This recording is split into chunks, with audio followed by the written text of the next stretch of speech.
Namaskar. Welcome to Awakening with Brahmakumaris. You're watching Healer Within. Namaskar, sister. Om Shanti. Welcome to Healer Within. Thank you.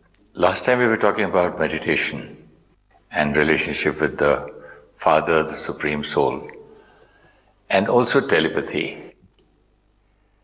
But telepathy we can do anytime, anywhere. It happens so many times naturally without our even thinking, without any hard work on it. But in meditation, there is definitely a place, there is definitely a fixed time or a better time. Why do we have to find a time and place to speak to my Father? Telepathy can be any time. When I told you last time, I just thought of something and my wife made that for breakfast. Right. It was not done purposely. Connecting to a wife, I have the consciousness I am a husband. My connection is there with the wife. You have the consciousness I am a father. Your connection is with your child. You have a connection I am a master. Your connection will be with your staff. Connection with God. Why are we saying today that we sit to remember Him? We take our time, effort, place, everything, and yet the mind wavers to somebody else. Because before connecting to Him, it's important I am sitting. What is my consciousness? My mind will go there. Because consciousness, so will be the thought. When consciousness is I am a body, I am a father, I am a husband, I am an actor, from this consciousness, all the thoughts where you will get connected, it's like, which is the frequency. So you mean to say that if I am a body, if I am sure about it, and my consciousness is a body consciousness, so things happen automatically. No. Things don't happen automatically. Your things will automatically go to things connected with it. This is my frequency. My frequency is body consciousness. I will get connected to everybody who's connected with my bodily things. Easily? No, naturally, because they're on my mind continuously. That is the frequency that I'm tuned to. If I have a radio here, the transmitter is there. Which signal do I catch? Where I will attune the frequency. I will not catch all the other stations. I will only catch the station to which I will tune my frequency. Now there are other vibrations also. Let's say today we have 10 channels on the radio, or we have 100 something channels on the television. So what is happening? When I say 98.3, 93.6, 94 point, there's so many FM stations. So the frequency that I choose, I automatically get connected to everything that is being transmitted to that frequency. That time I will not be getting the other radio channels because I am not tuned to that frequency. Which doesn't mean that the vibrations of the other radio channels are not there. They're all there. They're all in the air. Whichever I will tune to, I will get connected. They're very close by. They're very close by. It's just one shift. Little here. Yes. One shift from this to the next, and this signal will break and I will get connected to another one. Similarly, when our consciousness is body consciousness, because it has been since not just this birth, but since Copper Age. So 2500 years of body consciousness, role consciousness, relationship consciousness. This is my frequency. So I am very easily connected to everyone related to my role, body, responsibility. I will think of my physical health, I will think of my relationships, I will think of work. All that will come to my mind. I will think of, like you had said earlier, even the people who I don't get along well with, everything that is related to body, roles and relationships. God, even though He's in the air, which means His vibration is here, I will not get connected to that, because for that I need to change my frequency from body consciousness to soul consciousness, because He doesn't have a body. It's a soul-to-soul connection. He is egoless. I have to get connected to Him. His vibration is there. I just need to tune my frequency to connecting to Him. So before connecting to God, first thing I have to connect to myself. Myself here. So the first stage in Rajayoga meditation is to put aside... I am a soul. I am a soul. Myself is also a soul. So how can I connect to I or I to I myself. connect to I means I come back into that awareness of that I. Who am I? I will have to remove all my thoughts related to body, role and responsibility. And so this is the meaning of I connect to myself. Connecting just means we stop all the thoughts which are related to the physical and start consciously creating the thoughts about myself. Who am I? Like I am a body, I am an actor, I am a doctor. We don't have to consciously create this because this is there. It's all there. But I am a soul has been completely forgotten. So connecting within means reviving the memory. Like we said, if somebody loses their memory, how do you revive that person's memory? Remember who you are. Remember who you are. Keep giving them that thought. You are this, you are this, you are this. I have to give myself this thought that I am a soul. I am a pure soul. I am a peaceful soul. This is self-reminder. Self-reminder that you are not this, you are this. The more you remind yourself, the memory will be awakened, and more the memory will be awakened, the more it will come out into consciousness and therefore into action. So I am a pure, peaceful soul. On this long journey, I was completely pure in the golden age. I am a child of the supreme power. This is the truth, today forgotten. So like we saw earlier, forgotten who am I, whose child am I, and what's my address. So someone has forgotten this. How do we remind them? By saying it again and again. But the only difference is saying not just here, but saying it internally till it really sinks in and emerges that file which is there as the original layer. So God, we can have a very nice telepathic connection with Him when we are in a stage of soul consciousness. If I sit to meditate, but I do not sit in this stage that I am a pure, peaceful soul, I will think of my wife, husband, children, work, because I'm still sitting in that old body consciousness. That's why we say early morning meditation, not because we cannot connect to God at any other time. It's just that when more people wake up, the vibrations of body consciousness are in the air. It's very heavy. Everyone's thinking about work, family. A lot of people have anxiety, worry, anger. All these are vibrations in the air. So the atmosphere, travel? The atmosphere, everywhere. They will be in my house. They will be in my workplace. They will be everywhere. The more people wake up, when people are sleeping, most of these thoughts also go to sleep. Very less, the number of thoughts will reduce. As every person in your family starts waking up, the number of thoughts in the house, the energy, the vibrations. See the difference between 5 in the morning, just in the house, even without meditating. Just get up one day and see the difference in the house at 5 in the morning, then at 9 in the morning, then at 11. Keep on seeing as the day progresses how the vibrations in the house will change. There's a lot of difference. So early morning, try the best time to meditate, because we are shifting our consciousness after 2500 years. So it's not just one thought and it will happen. So it's like learning to drive, best done when least number of cars on the road. Yeah, also people say the best time to get oxygen and ozone early morning. Absolutely. And best time to walk just before sunset. All those things are there, no? Yes, makes a lot of sense. Best time to connect to the internet when most of the people are not connected. You get good connection. Why? The more number of people sitting with their internet, heavy traffic. Yes, sister, I understand, because I also feel when I get up early in the morning, I'm quite silent, and I'm not hyper like what I am in the afternoon. Neither am I in a hurry to rush somewhere. Usually when I get up late, I have to do too many things in that particular time. Absolutely. Within half an hour, get ready. Within half an hour, talk to people. And then you're also upset that you're already late.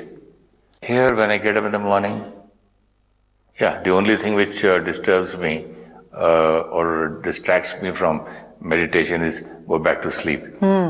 True, yes. Otherwise, it's quite silent, and yes, there is no noise around it. The society is What else? The buses are not there, the cars are not there, the school buses. Yeah, it's much better, yeah. Like the buses and the cars are not there means the external noise is not there. And what we're not aware is also the internal noise is not there. Yeah. That's why we feel that silence. Because internal clutter, the noise of people's minds, is more disturbing than the noise of a car or a bus, which we're not aware of. Like you said, the only challenge that comes is sleep.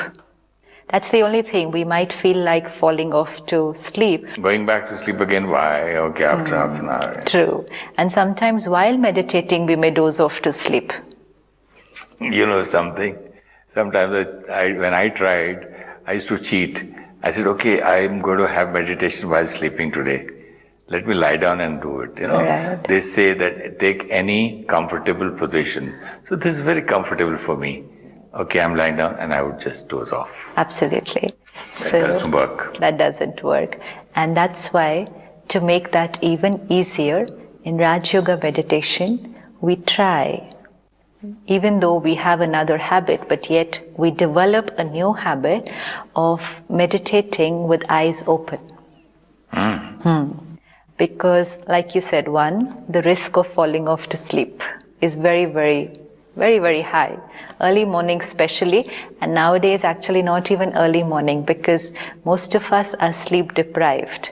So if we sit at any time, if we create a nice environment and sit and just silence our mind, see what happens. The brain, when it is getting this silent mind, it doesn't know whether this is meditation or this is sleep.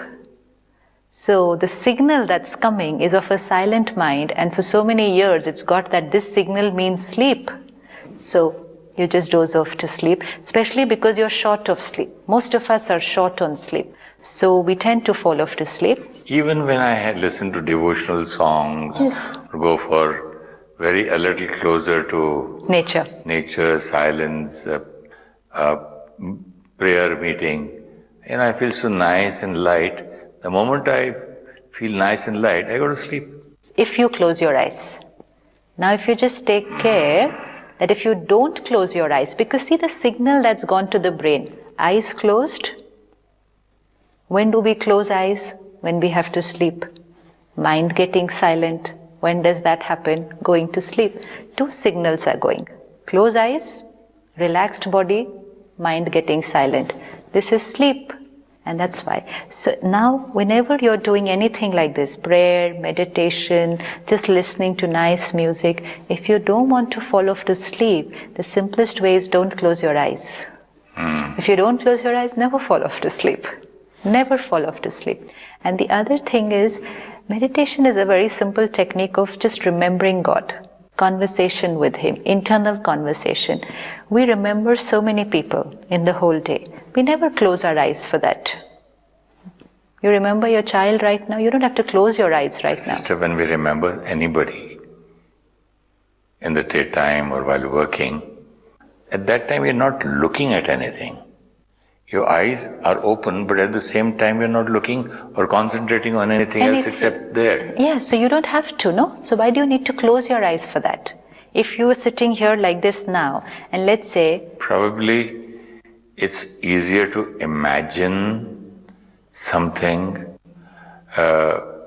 better while closing eyes. Actually, the mind wavers off when the eyes are closed. Concentration is higher with eyes open. This has to be but experimented with. And the other thing is we are used to doing it with eyes open with everybody else. So why not with one more, with eyes open? And because this meditation or connection with God is not going to be for 10 minutes, 15 minutes, an hour. It's something that eventually I'm going to build up and will happen with me anytime. I can just remember Him while I'm driving my car. I can remember Him while sitting like this and working. So am I going to close my eyes every time? Am I going to be dependent on this factor that only when I close my eyes can I connect to Him? Then it will become a limited connection. Then it will happen only when I sit in a separate place, separate posture, with my eyes closed. And that means how often in the day? 15 minutes, half an hour, not more than that. And some of the days I might miss that half an hour also. So then my connection will not build up stronger. So no dependencies, no fixed rules and regulations that meditation has to be here, sitting like this, sitting. No. Comfortable, the way you're comfortable. Many times if the body is not comfortable in a particular posture, the mind will get pulled towards the body. And many of us don't have very healthy bodies today. Many of us already working on the computer or driving too much already have backaches. Now if I try to sit without a backrest for an hour like this, I might not be able to do it. Even our bodies are stiff. Stiff body. So if we try to sit, yes, if we can do it, it's excellent. It's excellent because it is a very accurate posture, alert posture, that we are cross-legged, back absolutely erect, and this is alertness. But if it's a strain for me physically, then I should not do it forcibly. Because then I will force myself to sit like that, but that pain in the body will pull my mind towards it. And then my legs will start paining or my back will start hurting. Then I will not be able to meditate. So try not to lie down, but try to sit comfortably, whatever is the best posture for us, early in the morning. And what helps also is if we can have a separate place for it. Like we've seen earlier, that when we go to places of worship or places of meditation, there is a high energy there. Why is there a high energy there? Because everybody who went there was creating those thoughts, and over a period of time, the energy of that place built up. Once the energy of the place builds up, anyone who goes there is able to do it much easier. Similarly, we create a zone in our own house where the energy will build up.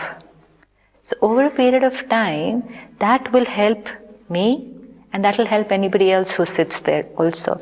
So if possible, create a little square space anywhere in your house, anywhere which is separate from, and definitely not on the bed because vibrations of sleep, preferably not in the bedroom where vibrations of sleep, preferably also not in the TV room because TV rooms have different vibrations where there's so much of television watching going on. There are all kinds of vibrations in that room. So a separate room, and if we don't have a separate place in our house, then it's good to do it outdoor, like a balcony, a veranda, a courtyard. With nature also we get very high vibrations, very high energy vibrations. And try initially to do it with eyes open.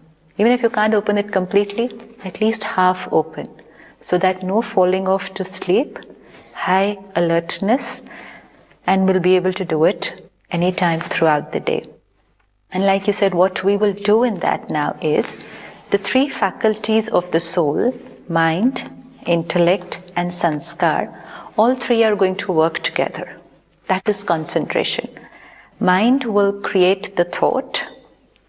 Intellect will visualize that thought. And then I, the soul, will experience it. When mind creates the thought, intellect visualizes, and I experience it. That means all three faculties are working together. This is complete concentration. Like if the mind creates the thought home and intellect brings the picture of office, then the mind will go towards the office, which means my second thought then after that is about office. And then I will say, I started to think about the home, but I started thinking about office, which means concentration breaks. Concentration will only happen when mind and intellect will work together. And this anybody can use in anything that they're doing. Even if children, when they're studying, whatever they're thinking, they have to create a picture of that. If they create a picture of that, mind will not go anywhere else. This can be practiced. Can you just tell me this again? I didn't understand. Mind and intellect have to work together. If, suppose, you have a son and you have a daughter.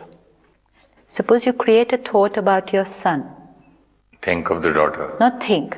Thinking is about the son. So you create a thought about your son. But the image that you bring visualize is your daughter. Which means the mind thought about the son, but the intellect brought the picture of the daughter. The intellect is more powerful. The intellect will pull the mind towards it, and your next thought will be about the daughter. And then you will say, I sat to think about my son, but I started thinking about my daughter. Similarly, we sit to think about God, but our intellect brings pictures of family members, workplace, and then the mind gets pulled towards it. So when we are creating thoughts about myself, the soul, about God, about home, about golden age, we also need to take care that the intellect brings the picture of it. Gradually visualize all that so that the mind will remain in tune with the intellect and you will not go anywhere else. This will be concentration. So should we try it out right now? Sure, sister. Before we do meditation, we'll just do a little short 1-minute exercise, which our entire family who's watching the program right now should do it with us. I'll just give a few thoughts. Take those thoughts and start visualizing those thoughts. And we just need to take care that the mind and intellect, that is the thought and the picture, are going together. Okay. And let's all try to keep our eyes at least half open. We can just concentrate on a point, just if you don't want to waver here and there, choose any point, but keep your eyes half open. Just sit back and create a thought about your workplace. Let's get up, open the main door of the house, walk out, see yourself doing it. Take the mode of transport that you use to go to work every day. See yourself in the car or the bus or the train. On the route, look at everything on the way. I've reached my workplace. How does it look like from outside? The color of the door, the main gate, open, walk in. Look at the people there. Who do I meet as I walk into my room? My room, my cabin, my desk. Look at everything on the desk. Come and sit on the chair.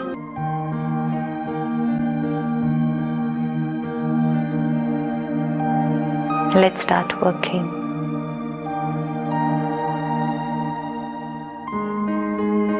That's it. Could you see everything? Yeah, but frankly, I was feeling sleepy. That's why you're not to close your eyes. No, I tried my best. I was fighting, and I could see myself going out of the house. Little disturbance. Then again, I went to the office, saw my chair. Then I came back again to listening to you. It was not 100% concentration. I was here and there, but it was good enough. Yeah, but our pictures. Yeah, they were very clear. Were in sync with the mind. Yes, I did not say, when you said office, I did not go to a movie. Right. This is concentration. See, it won't be that 100% we are there. It's just that we were not thinking about anything else. This commentary does help. This helps, but finally, after some time, we don't need a commentary. Commentary is going to be, what was this? This was just thoughts. So we will start giving ourselves thoughts. Now we will do the meditation where drop off all the labels here, look at yourself here, and then we went to office, now we'll go home. Okay. That home. See the home, feel the home, and like we met people here in the office, we'll meet him now. Okay. Okay? Don't keep your eyes closed. Bad habit. Sit back and relax the body. Director Rajkumar Hirani is in Pune, and what is he doing there? Well, he will be filming Sanjay Dutt's exit from the jail. This is for the biopic Badshah, based on Dutt's lifestyle. Hello and welcome to another episode of Gadgets and Gizmos. My name is Gaurav Preeti, and in this week's episode, I am out eating lunch at a fine dine restaurant, man. Yeah.